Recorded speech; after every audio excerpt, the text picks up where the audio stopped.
سمعت رسول الله صلى الله عليه وسلم يقول আমি রাসূলুল্লাহ সাল্লাল্লাহু আলাইহি সাল্লামকে বলতে শুনেছি রাসূলুল্লাহ সাল্লাল্লাহু আলাইহি সাল্লাম বললেন ও ইয়া বিলাল হে বিলাল দাঁড়াও আমি আযান দাও ইকামত দাও ফারিনা বিসসালাত আমরা নামাজ পড়ার মাধ্যমে অন্তরে প্রশান্তি লাভ করি সুবহানাল্লাহ কারণ নামাজের মধ্যে রয়েছে জিকির আর জিকির করার মাধ্যমে আল্লাহ রাব্বুল আলামিন প্রশান্তি দান করেন আল্লাযীনা আমানু ওয়া তাতমাইন্নু কুলুবুহুম বিযিকরিল্লাহ আলা বিযিকরিল্লাহি তাতমাইন্নুল কুলুব আল্লাহ রাব্বুল আলামিন বলেন যারা ঈমান এনেছে এবং আল্লাহ রাব্বুল আলামিনের জিকির করে আলা বিযিকরিল্লাহি তাতমাইন্নুল কুলুব জিকিরের মাধ্যমে আমি আল্লাহ রাব্বুল আলামিন মুমিনদের অন্তরে প্রশান্তি দান করি সুবহানাল্লাহ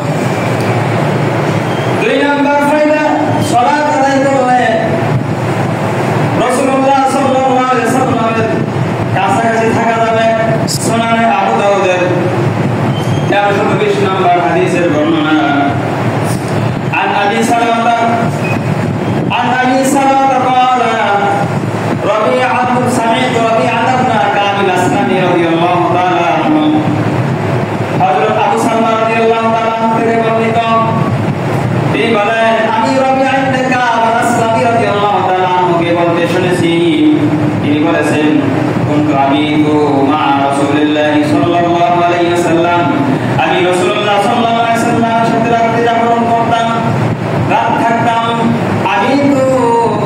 আবিতু মা রাসূলিল্লাহি সাল্লাল্লাহু আলাইহি ওয়াসাল্লাম আতিহি বিউযুইহি আমি রাসূলুল্লাহ সাল্লাল্লাহু আলাইহি ওয়াসাল্লামের ওযুর পানি এনে দিতাম আমি হাজাতিহি তার প্রয়োজনীয় জিনিসপত্র এনে দিতাম রাসূলুল্লাহ সাল্লাল্লাহু আলাইহি ওয়াসাল্লাম একদিন বললেন ফাকাল সালনি হে রবিআ ইবনে কাব আল-আসলামি তুমি আমার কাছে কিছু চাও পারন্তু আমি বললাম মুরাফাকাতাকা ফিল জান্নাহ ও আল্লাহর রাসূল আমি আর কিছুই চাই না আমি জান্নাতে আপনার কাছাকাছি থাকতে চাই রাসূলুল্লাহ সাল্লাল্লাহু আলাইহি ওয়াসাল্লাম বললেন আওয়াজ যালিকা তুমি কি ইহা ছাড়া আর কিছু চাও কি রবিআ ইবনে কাব আল-আসলামি বললেন কুনতু হুয়া যাকা ও আল্লাহর রাসূল আমি আর কিছুই চাই না আমি আপনার জান্নাতে আপনার কাছাকাছি থাকতে চাই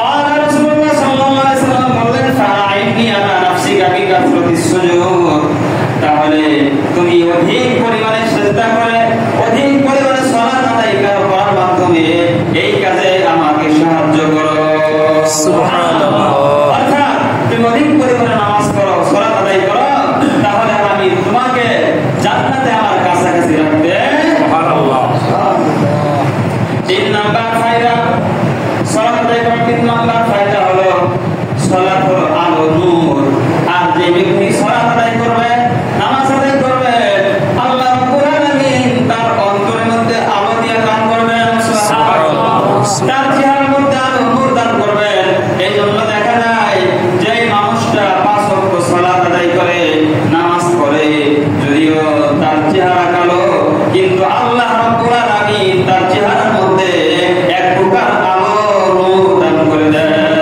সুবহানাল্লাহ সহিহ মুসলিমের 422 নম্বর হাদিসের বর্ণনা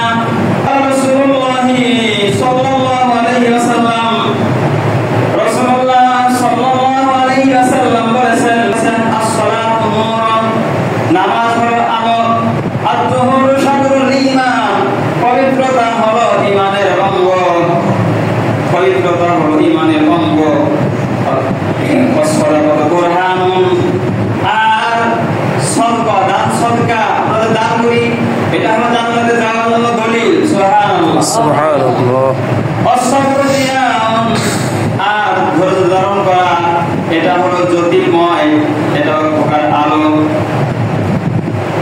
আলহামদুলিল্লাহ তাআলার মিজান আলহামদুলিল্লাহ বলার দ্বারা মিজানের পাল্লা পরিপূর্ণ হয়ে যায় সুবহানাল্লাহ আলহামদুলিল্লাহ তাআলান মা বাইনাস সামাওয়াতি ওয়াল আরদি সুবহানাল্লাহ আলহামদুলিল্লাহ বলার দ্বারা আসমান আর জমিনে যে ফাঁকা জায়গা আছে এই ফাঁকা জায়গা নেকি দ্বারা পরিপূর্ণ হয়ে যায়। সুবহানাল্লাহ। আল কোরআন হুজ্জাতুল লাকা আলাইক। রাসূলুল্লাহ সাল্লাল্লাহু আলাইহি সাল্লাম বললেন, কোরআন তোমার হয়তো পক্ষে সাক্ষ্য দিবে, আও আলাইক অথবা বিপক্ষে সাক্ষ্য দিবে। অর্থাৎ যারা কোরআন মতো আমল করবে, কোরআন করবে, কোরআনের আলেমদেরকে মহব্বত করবে, কোরআনের রাষ্ট্র, কোরআনের বিধান রাষ্ট্র যেন কায়েম হয়ে যায়, এই জন্য প্রচেষ্টা চালাবে, কোরআন তাদের পক্ষে সাক্ষ্য দিবে। আল হুজ্জাতুল লাকা আলাইক। অথবা কোরআন বিপক্ষে সাক্ষ্য দিবে, তার অর্থ কি? যারা কোরআন মতো আমল করবে না, কোরআনের আলেমদেরকে ভালোবাসবে না, কোরআনের বিপক্ষে কথা বলবে, কোরআন তাদের বিপক্ষে সাক্ষ্য দিবে। কুল্লুন নাসি ইয়াকদু ফাদাইউন নাফসাহু।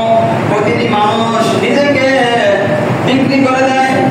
4 নাম্বার, নামাজ যদি শুদ্ধ হয়ে যায়, আমরা যদি নামাজের হিসাব ঠিকমতো দিতে পারি, কিয়ামতের ময়দানে অন্যান্য হিসাবও আমরা ঠিকমতো দিতে পারবো ইনশাআল্লাহ।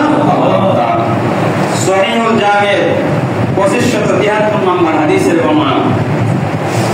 عن انس رضي الله تعالى عنه قال قال رسول الله صلى الله عليه وسلم حضرت انس رضي الله تعالى عنه থেকে বর্ণিত, তিনি বলেন রাসূলুল্লাহ সাল্লাল্লাহু আলাইহি সাল্লাম বলেছেন, আওয়াল মা ইউহাসাবু বিহি আল-আবদু ইয়াওমাল কিয়ামাতিস সালাহ। কিয়ামতের ময়দানে সর্বপ্রথম বান্দার নামাজের হিসাব হইবে। ফাইন সাল্লাহ সাইরু আমালিহি। যদি বান্দার নামাজের হিসাবটা ঠিকমতো দিতে পারে, তাহলে সাল্লাহ সাইরু আমালিহি, অন্যান্য সকল আমলের হিসাব ঠিকমতো দিতে পারবে। ওয়াইন ফাসাদাত ফাসাদা সাইরু আমালিহি। আর যদি নামাজের হিসাবে গরমিল হয়ে যায়, নামাজের হিসাবের মধ্যে গরমিল হয়ে যায়, ঠিকমতো না দিতে পারে, তাহলে সাইরু ফাসাদাত সাইরু আমালিহি, অন্যান্য সকল আমলের মধ্যেও গরমিল দেখা দিবে। এজন্য আমাদেরকে 5 ওয়াক্ত সালাত আদায় করতে হবে। আল্লাহ আমাদের তৌফিক দান করুন। 5 নাম্বার, সালাত আদায় করলে আল্লাহ রাব্বুল আলামিন নিজ জিম্মায়, নিজ দায়িত্বে আমাদেরকে জান্নাত দান করবেন। সুবহানাল্লাহ। সুনানে আবু দাউদের 1420 নম্বর হাদিসে قال رسول الله صلى الله عليه وسلم, রাসূলুল্লাহ সাল্লাল্লাহু আলাইহি ওয়াসাল্লাম বলেছেন, খামসু সালাওয়াতিন ইফতারাহুম আল্লাহু আলা ইবাদ। রাসূলুল্লাহ সাল্লাল্লাহু আলাইহি ওয়াসাল্লাম বলেছেন, 5 ওয়াক্ত সালাত আদায় করা আল্লাহ রাব্বুল আলামিন বান্দাদের উপরে ফরজ করেছেন।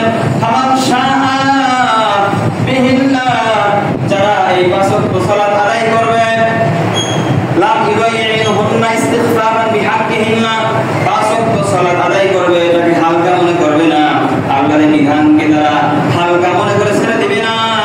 আল্লাহ রাব্বুল আলামিন আল্লাহ রাব্বুল আলামিন দায়িত্ব নিয়ে নিয়েছেন, জিম্মাদারি নিয়ে নিয়েছেন, আইয়ুদখিলুল জান্নাহ, ওই বান্দাকে জান্নাতে প্রবেশ করাবেন। সুবহানাল্লাহ। ওয়াইন আমান ইয়াতি বিহিন্না, আর যারা নামাজ আদায় করবে না, নামাজকে অবহেলা করে ছেড়ে দিবে, নামাজ আদায় করবে না, আল্লাহ রাব্বুল আলামিন ওই বান্দার প্রতি জিম্মাদারি নেন নাই জান্নাতে প্রবেশ করানোর। ইনশাআ যারাহু ওয়া ইনশাআ দাখালাহুল জান্নাহ, আল্লাহ রাব্বুল আলামিন যদি চান তাহলে নিজ রহমতে, নিজ কুদরতে তাকে জান্নাত দান করবেন, অথবা